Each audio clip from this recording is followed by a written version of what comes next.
joining us now is Joe Dinkin. Joe is the communications director of the Working Families Party. He's been on the program before, fighter for good causes, based in New York. Joe, thanks for joining us. Yeah, thanks so much for having me on the show today. Oh, it's always a pleasure. So tell me, what's up for you guys? You guys were very involved in the Bernie Sanders campaign and the political revolution, have been involved, of course, in the Zephyr Teach Out campaign, some other interesting and important campaigns over the years. What's up for you guys next in the political revolution now that Bernie's endorsed Hillary? Yeah, so the first thing I'll say is I think it's important that we recognize how successful beyond what really anybody in the sort of mainstream pundit class expected the Sanders campaign to achieve, how successful it was. 13 million people voted for somebody openly identifying as a democratic socialist. Right.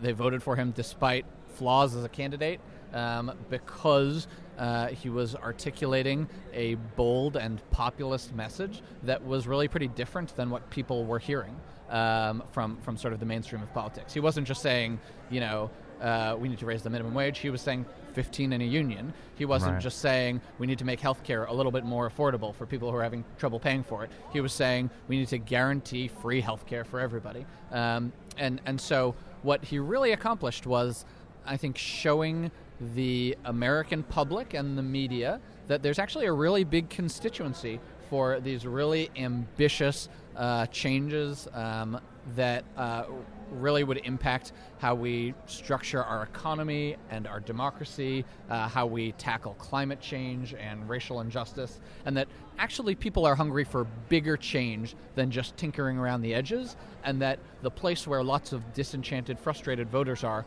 in the sort of beltway political class, they like to believe that there's this big mushy middle that's between the moderate Republicans who want to make things a little bit more conservative and the moderate Democrats who want to make things a little bit more liberal, that there's some mushy middle of voters who aren't sure, who are divided between the sort of beltway Democrats and beltway Republicans. That's not where most voters in America are. Where most voters are is they actually want to see big changes to America because things aren't working. So I think the biggest success and what lays the foundation for the next steps in kind of the political revolution is proving that there's a mass constituency for single-payer health care, for free higher education, for a really aggressive plan to tackle climate change, for publicly ending private prisons, for publicly funded elections. Right. Yeah. So I'll just say one more. Absolutely, please. Yeah.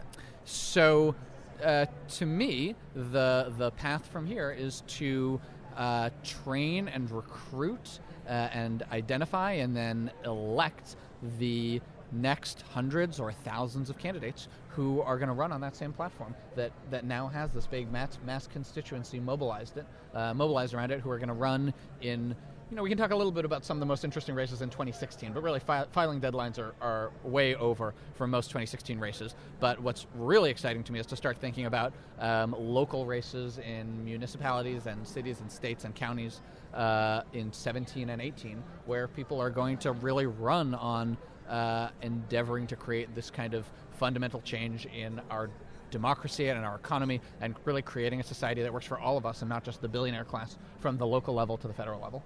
One of the most interesting things to me Bernie has done since the primary season ended was asking people to sign up if they were interested in either running for office at some level or working on other kinds of campaigns at other levels. It's got a huge turnout, huge thousands of people have said that they want to do that. Yeah, at least I think the last time I looked, 7,000 or 8,000 have said they wanted to run, plus a considerable number saying they wanted to help. So we have, and of course we don't know what they're all like, but we clearly have a pool of willing and interested people out there who do want to run on this platform of fundamental change. So I guess one of the challenges facing us, you're with the Working Families Party, is how do we find those people? identify them, mobilize them, train them, get them out there, get them matched up to the right race, the right challenge. Isn't that a big piece of what you're talking about? I think that's a huge piece of the puzzle, and I think that's one of the things that some of the organizations that were Sanders supporters do really well, including the Working Families Party and DFA and lots of the other progressive groups that have started to really build out structures to identify who are great candidates. And often we find great candidates are people who don't want to run for office in the first place, who never thought of themselves as running for office, because it seems like if you're somebody who's really interested in making change and you look at Washington, that's not really where change is getting made, right? And sometimes running for office is not the first thing that the exact kind of people we want to recruit might ever want to run for. But we think by creating the kind of networks of supporters mobilized around these issues and then connecting them with candidates who can be accountable to those movements and those people is a really important first step.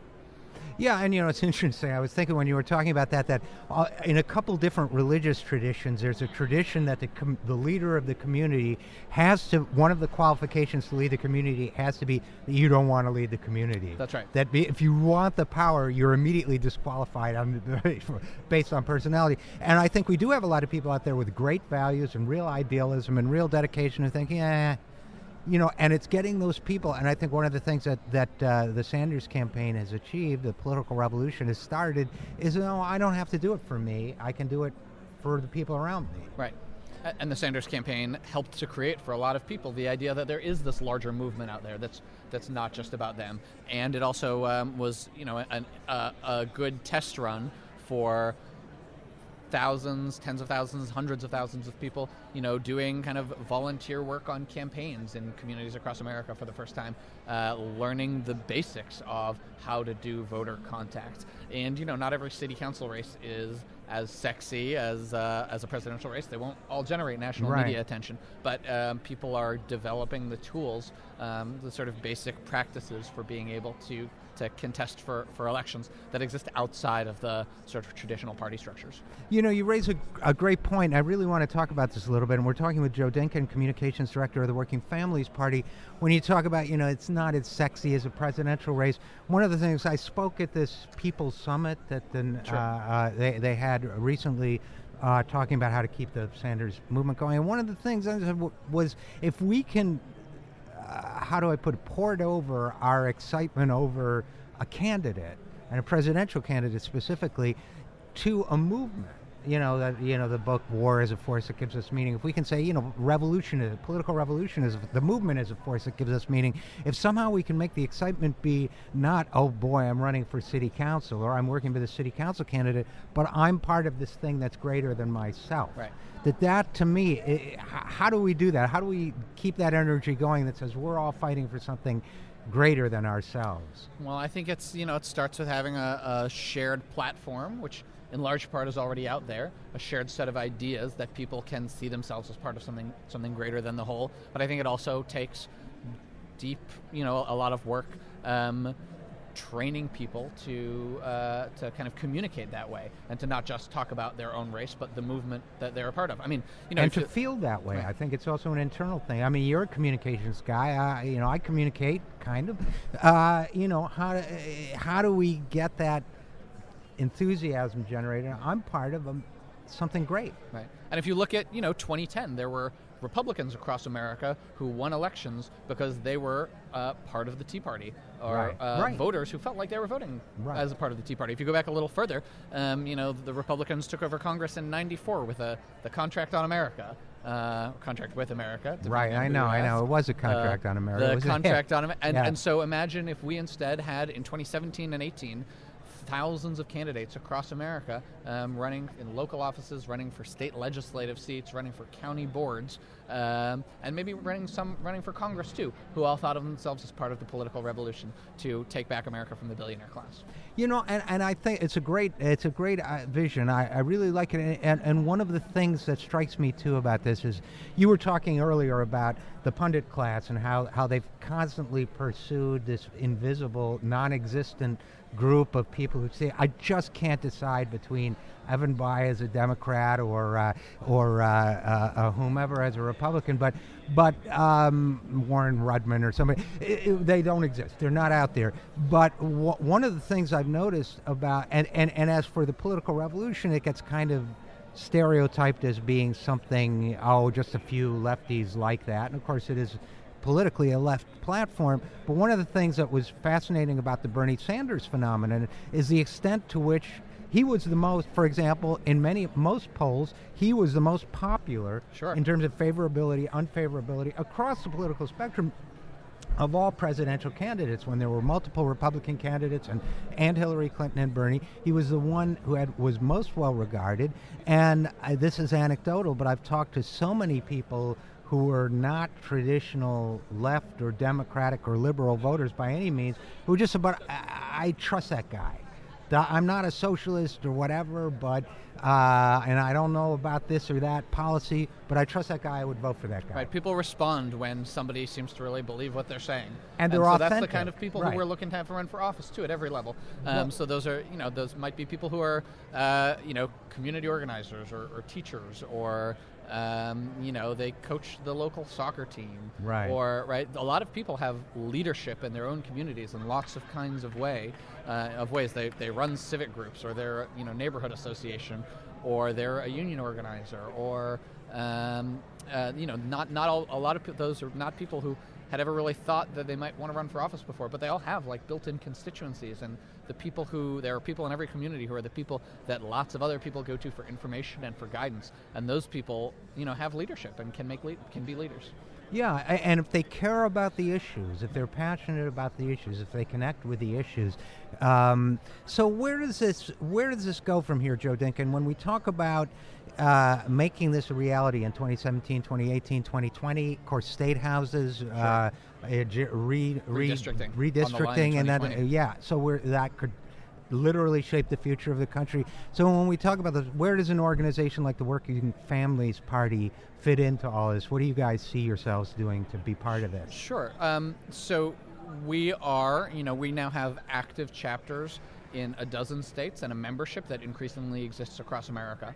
We have members in every part of the country who are active and want to be part of building this movement for real change to create an economy and a democracy that work for all of us, not just the wealthy and well-connected, to fight for economic justice and racial justice, and we're giving people lots of ways to do that. One thing that's really exciting right now is more than, in the last couple of months, more than at any time I can remember, we're getting incoming requests from people, a lot of them who were part of the Bernie Sanders campaign, Bernie Sanders volunteers, a lot of them parts of some of the social movements we've seen spring up recently, from Black Lives Matter or from the Dreamers or from local climate justice movements. But in greater and greater numbers, people are reaching out to us and saying, how do I build a Working Families Party chapter in my city or in my county? We just had a Working Families Party chapter launch in Clark County, Las Vegas. Launched in Nevada, rather, the county that has Las Vegas, county of about 2 million people, and most of the core of the organizers from the Bernie Sanders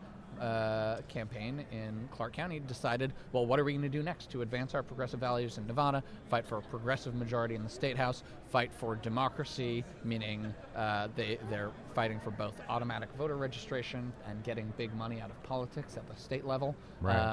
And they decided they wanted to form a new Working Families Party. And so we're seeing that pop up all over the place.